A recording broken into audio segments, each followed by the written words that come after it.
जय माता दी। आप सभी का दिन शुभ और मंगलमय हो और माता रानी की कृपा आप सभी भक्तजनों पे बनी रहे।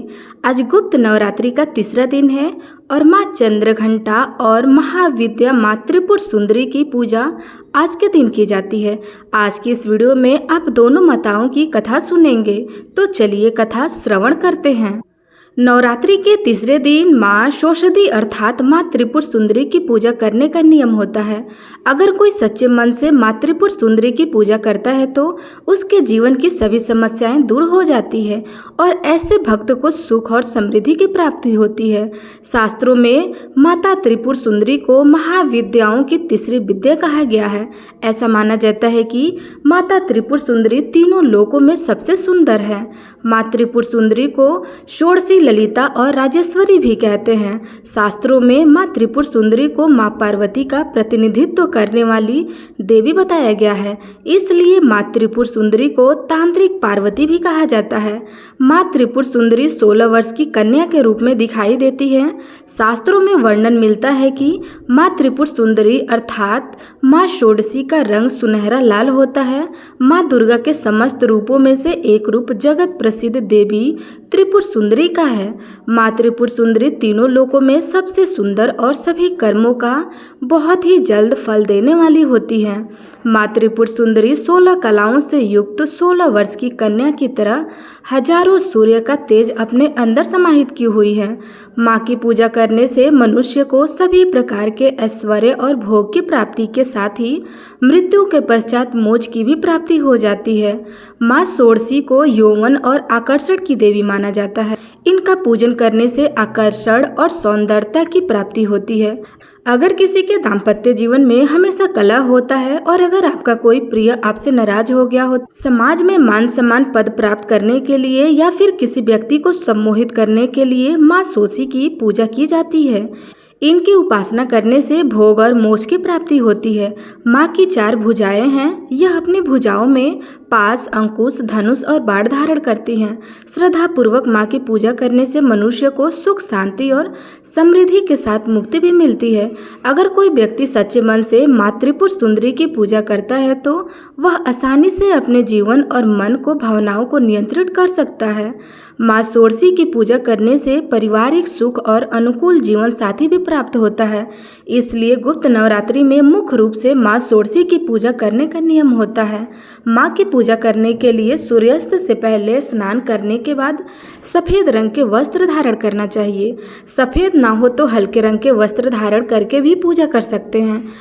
अब एक लकड़ी की चौकी पर गंगा जल छिड़क कर उसे शुद्ध कर लें। उत्तर दिशा की ओर मुंह करके बैठे चौकी पर सफ़ेद या गुलाबी रंग का वस्त्र बिछाकर माँ की तस्वीर की स्थापना करें। अगर आपके पास माँ षोडशी की मातृ पुष्प सुंदरी की तस्वीर या प्रतिमा नहीं हो तो आप श्री यंत्र की भी स्थापना कर सकते हैं। इसके बाद माँ को कुमकुम लगाएं, उन्हें अक्षत, पुष्प, फल, पुष्प अर्पित करें। माँ षोडशी ऋषि को दूध से बना प्रसाद या खीर चढ़ाना शुभ माना जाता है। यह सभी सामग्री अर्पित करने के बाद सच्चे मन से विधि विधान से मंत्रों का जाप करके माँ की पूजा करनी चाहिए और इनके मंत्रों का 108 बार जाप भी करना चाहिए। हाथ में पुष्प लेकर कथा पढ़नी चाहिए। कथा पढ़ने के बाद माँ षोडशी की आरती करें। सफ़ेद रंग की मिठाई या खीर से माँ को भोग लगाएं।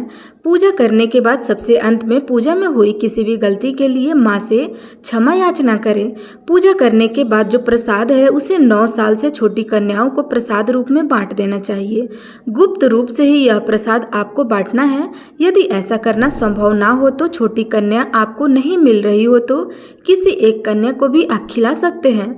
परिवार में यदि कोई कन्या छोटी हो तो आप उन्हें यह प्रसाद दे सकते हैं। अगर ऐसा भी संभव ना हो तो आप इस प्रसाद को गौ माता को भी खिला सकते हैं।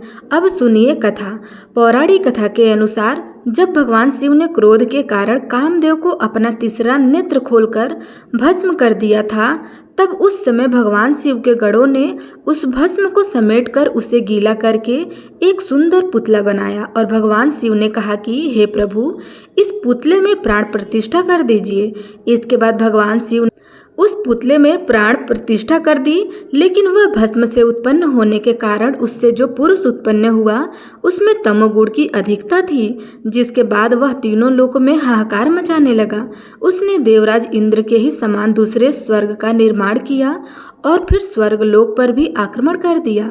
जिसके बाद देवराज इंद्र देव ऋषि नारद के पास गए। उपाय के रूप में नारद जी ने उन्हें आद्य शक्ति के विधिवत रक्त और मांस से पूजा करने के लिए कहा। देवराज इंद्र ने ऐसा ही किया, जिसके बाद देवी षोडशी का जन्म हुआ और फिर त्रिपुर सुंदरी अर्थात माँ षोडशी ने उस असुर का वध करके देवताओं को स्वर्गलोक की वापसी प्राप्त कराई। पौराणिक कथा के अनुसार एक बार महिषासुर नाम के एक दैत्य ने स्वर्गलोक पर आक्रमण कर दिया और उसने देवराज इंद्र को युद्ध में हराकर स्वर्गलोक पर भी अपना अधिकार कर लिया था।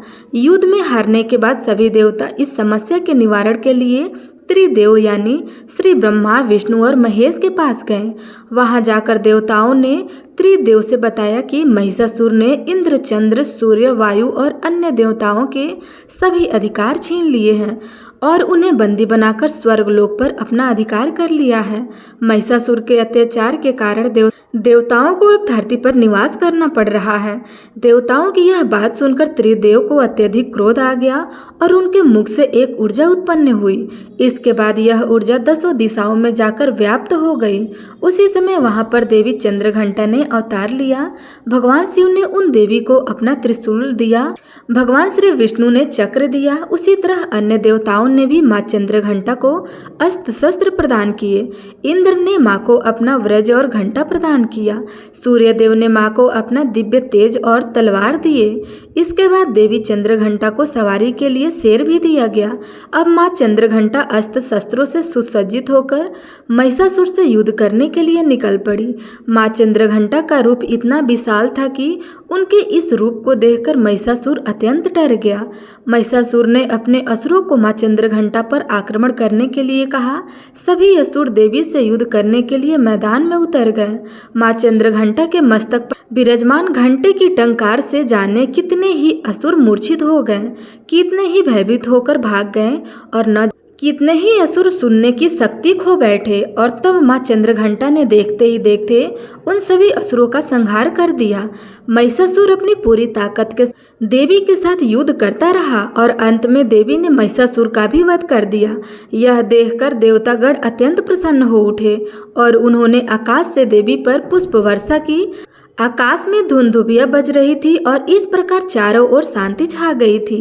इस तरह देवी चंद्रघंटा ने देवताओं की रक्षा कर उन्हें स्वर्गलोक की प्राप्ति कराई। तो प्रेम से बोलिए चंद्रघंटा माता की जय, श्री दुर्गा माता की जय।